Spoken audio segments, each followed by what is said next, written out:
በትዳርና በገርል ፍሬንድነት ቦይ ፍሬንድነት መካከል ያለው ግንኙነት ልዩነት አለው። በግጥ ልዩነት አለው። ትዳር ቋሚ ነው እንደ መንግስት ስራ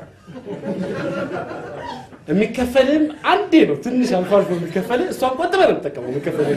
የምትጠቀመው እሱንም ክፍያ ለማግኘት ፈርመህ ቶሎ ገብተህ ምናምን በዛኛው በገርል ፍሬንድነት ደግሞ እንደ ውሎ አበል ግን በማንኛውም ሰዓት ሊቋረጥ ይችላል ዋስትና የለ እንደዚህኛው ተቋረጠ ብለህ ሸጎ ጋር ቀርበህ ይግባኝ ብለህ ስራ ወደ ስራ ይመልሱኝ ምናምን ብለህ ተጨቃጨቀው ነገር የለም ከቆመ ቆመ እና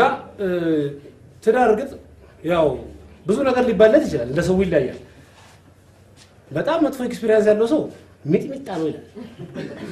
ምን አቃጠለ አገበገበ በቃ ቢቀርብስ አርፈ ብትቀመጥ በሩቁ ያለ ጥሩ ልምድ ያለው ሰው እንደኔ በጣም ጥሩ ነው የሚመከር ነው ምናምን ሊል ይችላል እና ትዳር በጠቅላላ እንደፈቹም ነው እና እሱን አይተህ ነው እንትን የምትልበት አብረስ እንትን ስትል ብዙ ጊዜ አለ ማለት በቃ ከአንድ ወደ ሁለት የምትሄድበት ነው ይባላል ኦልሬዲ መጀመሪያው ሰሞን ላይ ሚስቶቹም የገርል ፍሬንዳዊ ጸባያቸው አይለቃቸውም የመጀመሪያው ቻፕተር ላይ ይመቻል በቃ ይሄ አንዳንድ ነገሮች ሰፕላይም በደንብ ነው የወንድ ልጅ የሚገባው ነገር ነው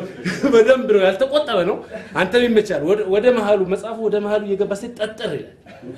ትንሽ ለመረዳት ትንሽ ተጠር ከዛ በኋላ ገጸ ባህሪያቱ ይበዛሉ መጽሐፉ ላይ ልጆች ይመጣሉ ልጆች ሲመጡ ወዲያው የገጸ ባህሪያት ለውጥ ይኖራል እና ከነሱ ጋር ተያይዞ አንተ ዋናው አክተር መሆን እየቀረ ይመጣል ዋናው አክተር መሆን እየቀረ እየተኩ ይመጣል በረዳት አክተሮች ላይ አንተ ዋናው አክተራቱን በሱ የሚከፋል ብቻ ለልጅ ነው ችግር የለውም ሁሉም ሰው እንደዛ ያለ ዋናው ለልጅ ነው ልጅ ማለት አደረገው እነሱን እንትን ብለህ በቃ ልጆችን በጣም በነገራችን ላይ ልጆች ማለት ሐሳቡ ወጫቸው ምናምን በጣም የሚያንገበግብ የመጨረሻ የምድር አስቸጋሪ ነገሮች ከመሆናቸው የተነሳ ገና ስላቀፍካቸው ብቻ የሁሉ ነገር የሚያስረሱ ደግሞ የሚገርሙ ፍጥረቶች ናቸው በቃ ገና አቀፍካ እሱ ፕሪቪሌጅ ነው በቃ ገና አቀፍኩት ብለህ ትረሳዋለህ በቃ ሁሉ ነገር እና ከነሱ ጋር በተያያዘ እንትን አትልም አንዳንዴ እነሱንም ተጠብቃቸዋለህ በአሪፍ ማሳደግ ምናምን ይባላል አይደል እቤት ገብታውን አንዳንዴ የሚያስፈልግ ነገር አለ መቼም ከሚስት የምትፈልገው ነገር ነው በተፈጥሮ ምክንያቱም አንዳንድ ነገር ላይሳካ ይችላል በተፈጥሮ ነው እና በቃ ታረጋግጣለህ ትጠይቃለህ እንዴት ነው ጉዳዩ ምናምን ብለና ልጆች ስላሉ ፊት ለፊት መነጋገርም ይደብራል